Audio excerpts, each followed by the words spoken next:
Okay, my full name is Robert David Graves, after my daddy. I am 71 years old. My rank at retirement was fire captain. No, I am from a beautiful county called Caswell County, beautiful town called Yanceyville, North Carolina. I am related to Brian Staples. We were in the same family. And Percy Bigelow, we were in the same family. Before I came on the fire department, I was working, and plus I was going part-time at Guilford Technical Institute. Well, I was working at a service station one day, and Fire Chief Barbie, long time, he came by the service station, and we started talking. And one thing led to another, and he asked me, was I looking for a better job? And I said, yes. And so, he gave me some pointers on being a firefighter. So a week later, I went to see Chief Kent and Chief Powell, and we talked about me joining the fire department. The process of being hired as a firefighter in 1971 was they do a background check. They take you go to the Employment Security Commission to take some type of agility test, and they give you some written tests, and basically the background test. And I went to the training center, and Chief Osmond gave me a physical test. He had me to run down to the smoke tower, climb the stairs, and basically that was it. Yes, my starting salary on the fire department was $553 per month. You never forget that. What things I get out of being a firefighter is the consistency of what I'm doing, is the consistency of my salary. You're right, you will never get rich, but if you put money aside, do investments well, you can live comfortable. It's what saving lives do for me as being a firefighter. It's a thrill. I mean, it's just like getting up in the morning. You have a purpose. You know what you want to do and things like that. Yes, I remember everybody in my training class, and I've had relations with everybody in my training class. Some of the people in my training class: Carl Eller, Jerry Price, Don Bynum, Larry Coble, Charlie Jones, Larry Bailey, Doug Christian, Donald Bynum. There's a few more. Did I have any funny stories in training? Oh yes, one was the Phantom. The Phantom was at the training center, although everybody said the Phantom starts at the station. No, the Phantom was at the training center, true too. I missed a party, the last party, at the training center. And believe me, my guys let me know that don't do it again. Well, I cannot tell you who the Phantom is. That's a secret, man. I can't tell you that. After I left training, I felt everything I did was special as a firefighter. You help people, and I got value out of it myself too. My value was that I was being of value to the community, and so to speak. Oh yes, Station 4. My captain was Jimmy Duncan. My first fire was a house fire on Logan Street, and I caught the hydrant there. On catching the hydrant, what you do, normally it's the low man or the rookie on the truck that catches the hydrant. You get out the truck, you walk around to the back of the truck, the rear of the truck, you take 2 or 3 folds of hose in your fingers, and you pull, and you get the gate valve. You pull them all off in one motion. Then you wrap around the hydrant. Then you motion the driver to proceed to the fire. Once you get to the fire, you begin eye communication. You hook up the hydrant, and he'll call for water, and you release water from the hydrant. Did I have any nicknames on the fire department? Yeah, Larry Cochran, Brad Cox gave me Paw Paw at one point, which I don't think it was deserved, but I would stick with it, Oh yes. I was working with Jimmy Gwynn, and his favorite prank was to light firecrackers. throw them under your bed, wake you up, and then nobody know anything. Did my crew cook together? It depends on what station that I worked at. Now, there were some stations that didn't cook together. Some guys had different diets and whatnot, but most of all, we did cook together. I see team spirit, team building. You know, you get a chance to discuss stuff that you've done or didn't do, or do it better the next time. I thought so, but the guys didn't think so. But like George Judas say, my opinion counts only. My favorite dish to cook was chili beans, and I enjoy cooking them. In fact, I enjoyed eating them, I really don't know, because I was never exposed to private cubicles and everything, Once I made captain, I didn't have a private cubicle. I had my own room and everything like that. Well, on the big area of a dorm, everybody knew everybody. You get a chance to discuss your family life. Who did what, who didn't do this, and I thought it was a good community type thing. And everybody knew a little bit about everybody in the dorm room. It was a chance for you to talk about the captain or talk about the chief or whatever. But actually, I never worked directly under Chief Cochran, but I heard he's a pretty nice guy. In fact, I wish I had worked under him. Mm-hmm. As far as families coming to the firehouse, Sundays, after you wake up on Sundays, you get the 3 o'clock or 4 o'clock wake up. You expect your family to be there, to bring you the meals that they had cooked on Sunday, and it was a chance for other firefighters to meet your family, and you had a chance to meet their families. Yes, I remember my first fire. Yes, my first call was on was off MLK, which was Ashboro Street back in the day. It was a 2-story Victorian-style house, and I was on the attack line, and I made the first entry into the building, into the house, and put water on the fire. What value do I see in riding medical calls? I think it's a big value. I mean, to me, we should have been doing that a long time ago. I mean, your response time is a lot quicker, and plus people see firefighters all the time. They see them at the fire station, and so the community get a chance to really know you. And sometimes you go on calls and people see you there, they are more apt to give you information rather than an EMS personnel and whatnot. So I think it's a great thing. What big fires were on? I was on multiple big fires, but I remember the Davis Street fire. That was a big fire there, And I was on truck 12 at station 12 on Tisca Church Road then. And we had set up our ladder truck on South Elm Eugene Street, and we positioned it whereas we could throw water across the parking lot onto the fire. And I thought that was one of our bigger ones. We went over about 7 o'clock that night, 7 or 8 o'clock. I forgot what time it was, on second alarm, and we stayed there the whole entire night. It's crazy, man. It was crazy. It just bothered me because all the loss of life of firefighters, and you know what? If I was on that fire department too, I'd probably be dead myself because I knew that I would have went inside the building just like those firefighters went inside. It's our job, to try to save people, and I thought it was just crazy. I thought, of course, there was a lot of good fire captains, a lot of good fire chiefs.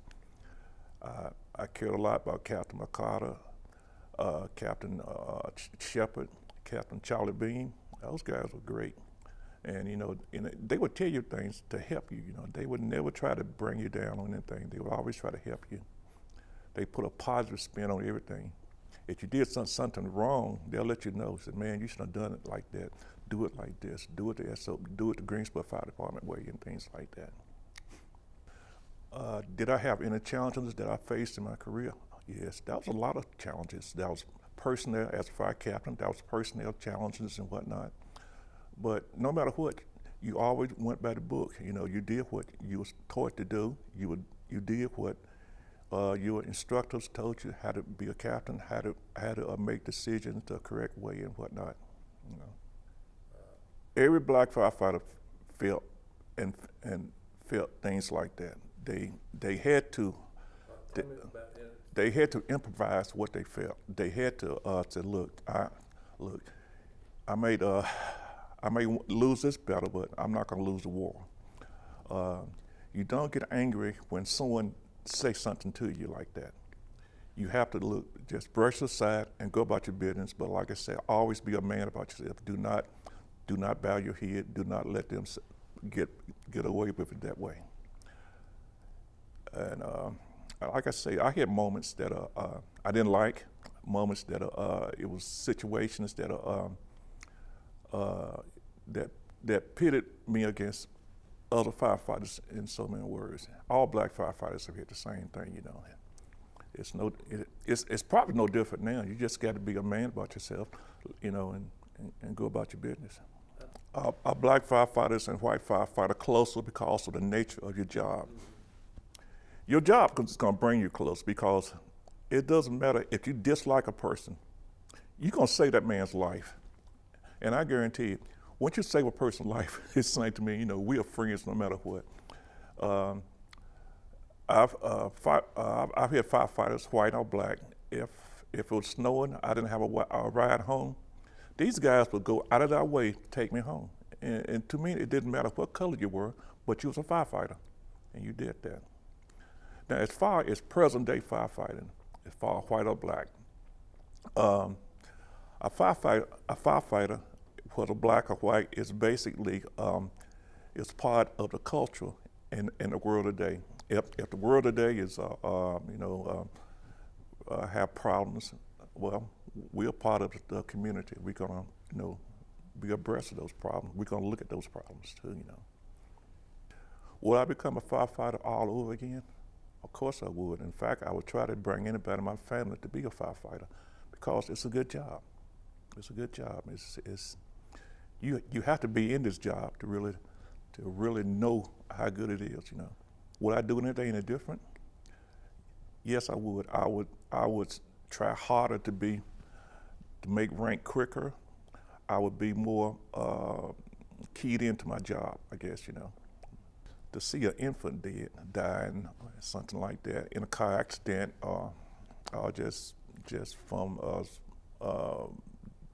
abuse from a parent or something like that, that's the hardest thing you will ever see, I think. One of my proudest moments was to show my mother that, look, I had become a firefighter. And one of my other proudest moments was to make driver, and we're engineer now. And another private moment was when I made captain and things like that. How did I deal with death of civilians? To me, it doesn't matter how strong you are, how mean you are, or how bold you are. If you see a dead person, someone that a few minutes ago was living and is dead now, it's going to affect you. One of the ways that firefighters one of the ways that I dealt with that was that I had my co-workers, we would all get together, get around the kitchen table, either drink a Pepsi or a cup of coffee and just talk about it. And go home the next morning and we good, you know. But it always play on your mind though at some point that, wow, you know, if I got there earlier, if we'd have did this, maybe, you never know though. It bothers me, you know, you wish that, they hadn't died, but, you know, it's just life, you know, you just have to deal with those situations, you know. My first assignment as a fire captain, I had a female, a firefighter, Captain Smith at Station 17. I don't know what the name of it is, 17. We got along great. Captain Smith, I tell you what, the fire department was blessed to have firefighters like that, you know, because she was great. And she knew a lot about everything. She could drive the best of them, you know, and she could fight fire too. Well, you know, they are more cognizant of your uniform, of your dress, your turnout gear and stuff like that, you know.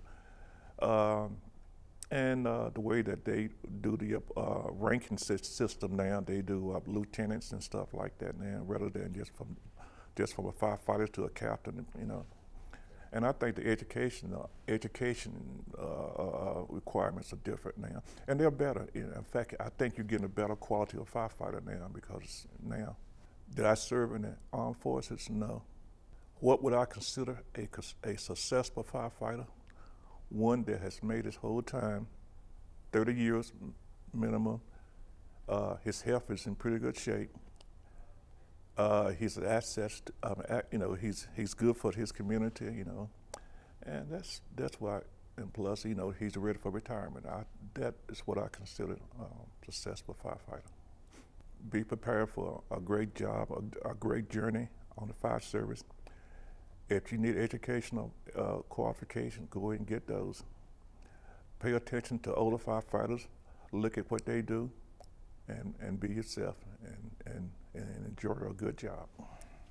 Well, to be a firefighter changes as far as computers and whatnot. You have to be ready for change in a way. Computers are what is the change. You know, you just have to adjust to those computers. In fact, I thought computer record keeping was a lot better than just pencil record keeping. That I was a good servant of the Greensboro Fire Department, and I was very happy to work for the Greensboro Fire Department. The Greensboro Fire Department gave me a chance to raise my family on a pretty good salary and to work with great people. Likewise, I did my best to honor them and work with them and make a living for them. I would like to leave a special message to my grandkids, you know, and enjoy yourself, you know, get your education and do what you have to do out here to make it, you know. It's just the friendship of the people that, you know, every day there's something different. Somebody's gonna have something different to say. Somebody's gonna know more than what you know, so you kind of query that person for information. So. And somebody would say, did you hear what so-and-so did last night? Or did you hear that so-and-so got in trouble or something like that? It's just something that the fire department is good at, you know. Well, you just got to go back to the firefighters that are deceased now, you know. Their families will have a keepsake. I mean, this is great for the families, you know. I mean, we've lost some great firefighters over the last year or so, like Ray Flowers and Roger Collis, Junior Allen, and guys like that. I mean, their family, this is like, to me, it's just like a keepsake, you know. They'll have this information all the time, you know. They say, wow, my daddy was this. I didn't know this about my daddy, or I didn't know this about my granddaddy or something like that. This is good. This is, to me, this is one of the great things the fire department needed for years, you know. I'm retiring from my business. I'm semi-retiring. My daughter and my directors, they're gonna take over the business basically. I'm gonna be there if they need me. We got into business in 1999. I was doing that when I was in the fire department. We're taking care of disadvantaged people, whether they be mentally or physically disadvantaged. We started off with juveniles. We would get at-risk kids and try to bring them into the society and whatnot. After that, we started doing adults. And in fact, now we're still doing adults. And right now, my daughter and my director, they are taking over the business.